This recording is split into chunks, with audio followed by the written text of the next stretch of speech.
13वां बाब। दो हैवान।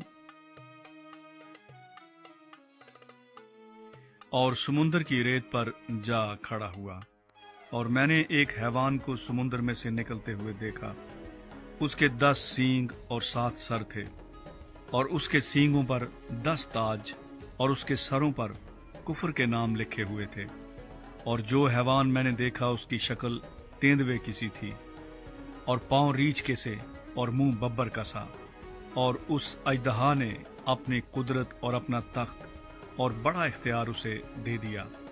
और मैंने उसके सरों में से एक पर गोया जख्म कारी लगा हुआ देखा, मगर उसका जख्म कारी अच्छा हो गया।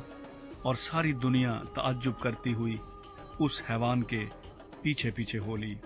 और चूंकि उस अजदहा ने अपना इख्तियार उस हैवान को दे दिया था, इसलिए उन्होंने अजदहा की परस्तिश की, और उस हैवान की भी ये कहकर परस्तिश की कि इस हैवान की मानिंद कौन है, कौन उससे लड़ सकता है। और बड़े बोल बोलने और कुफर बकने के लिए उसे एक मुंह दिया गया, और उसे 42 महीने तक काम करने का इख्तियार दिया गया। और उसने खुदा की निस्बत कुफर बकने के लिए मुंह खोला कि उसके नाम और उसके खैमे यानी आसमान के रहने वालों की निस्बत कुफर बके। और उसे ये इख्तियार दिया गया कि मुकद्दसों से लड़े और उन पर गालिब आए, और उसे हर कबीले और उम्मत और अहले ज़ुबान और कौम पर इख्तियार दिया गया। और ज़मीन के वो सब रहने वाले जिनके नाम उस बर्रे की किताब हयात में लिखे नहीं गए, जो बनाए आलम के वक्त से ज़बा हुआ है, उस हैवान की परस्तिश करेंगे।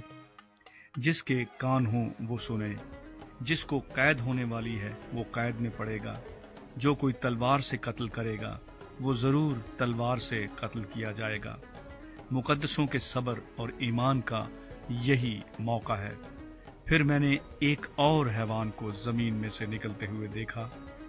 उसके बर्रे के से 2 सींग थे, और अजदहा की तरह बोलता था।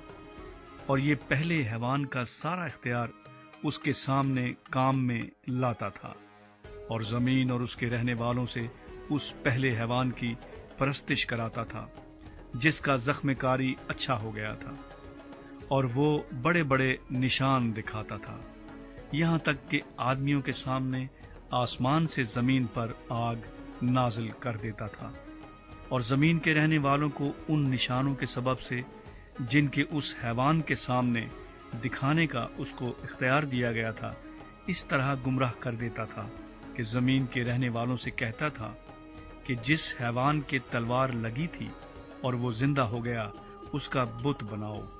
और उसे उस हैवान के बुत में रूह फूंकने का इख्तियार दिया गया, ताकि वो हैवान का बुत बोले भी, और जितने लोग उस हैवान के बुत की परस्तिश न करें उनको कत्ल भी कराए।